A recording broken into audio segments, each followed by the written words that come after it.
Alexandre Vinciguerra, bonjour. Mardi 11 juillet s'est tenue une réunion entre les acteurs du tourisme insulaire et l'exécutif. Qu'est-ce qu'il en est ressorti de cette réunion? C'était une réunion, à mon sens, très positive, très courtoise d'ailleurs. La première chose que l'on a décidé de faire, c'est de mettre en œuvre un plan d'action, non pas pour cette année, non pas immédiatement pour le mois de juillet, mais pour les années à venir. Plan d'action qui se décline en deux grandes parties. Une première partie avec des actions à droit constant et une deuxième partie avec des actions et des mesures et des dispositifs à réfléchir ensemble dans le cadre d'un éventuel statut d'autonomie. Alors, cette réunion apparaît comme un plan d'urgence selon les professionnels au vu de leur situation.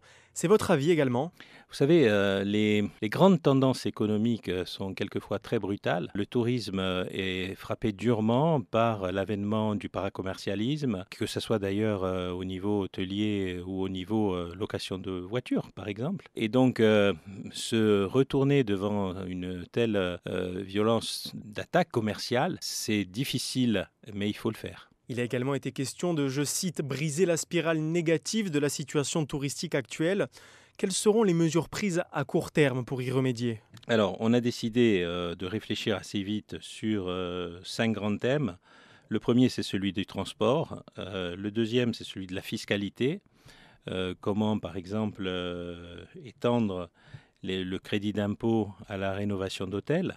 Donc ça, c'est des points importants qu'ont soulevé l'ensemble des participants. On a aussi la partie travail-emploi et on aura un certain nombre de mesures qui seront proposées dès fin juillet à l'Assemblée de Corse pour essayer de résoudre ces problèmes, l'amélioration du dialogue social, le CDI saisonnier ou autres sujets. On a un point qui est important et qu'on n'imaginait pas retrouver 2 ans après, c'est le paiement des PGE. Les entreprises se sont beaucoup endettées pendant la crise Covid et aujourd'hui, elles doivent faire face à des dettes croissantes. Et puis, un dernier point qui sera, je pense, présenté à l'Assemblée de Corse dans le courant du mois de septembre, voire d'octobre, c'est le paracommercialisme. Comment mieux organiser la lutte contre ces nouvelles formes de commercialisation. Finalement, cette situation d'urgence, est-ce qu'elle ne nous pousse pas à nous interroger sur un changement du modèle touristique en Corse? Plus largement, elle pousse à s'interroger sur un changement du modèle économique. Le tourisme aujourd'hui est une chance pour la Corse. C'est un facteur de production de valeur ajoutée qui est important, qui est généralement d'ailleurs produit par des entreprises corses qui réinvestissent en Corse. Donc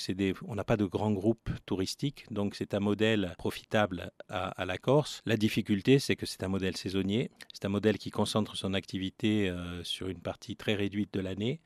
Donc, on a forcément à travailler à la fois sur l'étalement des saisons, mais ça, on le fait depuis de nombreuses années, mais aussi sur probablement les liens entre tourisme et production, tourisme et culture, tourisme et patrimoine, tourisme et formation. Donc, c'est autant de champs qui sont ouverts, mais qu'il faut arriver à consolider. Et est-ce qu'il ne faut pas plutôt se tourner vers un tourisme plus durable qui s'étend hors saison et de manière plus responsable? Toutes nos politiques sont normées par cette notion de durabilité économique. Bien entendu, un tourisme durable est souhaitable. La seule difficulté, c'est comment faire. Donc, quand vous êtes une île qui importe ses touristes, donc qui a un coût carbone important, qui importe ce qu'elle consomme avec un coût carbone important, c'est difficile d'imaginer un tourisme durable. Par contre, ça serait criminel de refuser de ne pas changer de modèle. Et qu'est-ce que les collectifs attendaient de cette réunion? Quelles ont été leurs réactions à l'issue de celle-ci? Alors moi, je crois que les collectifs attendaient 2 choses. Premièrement,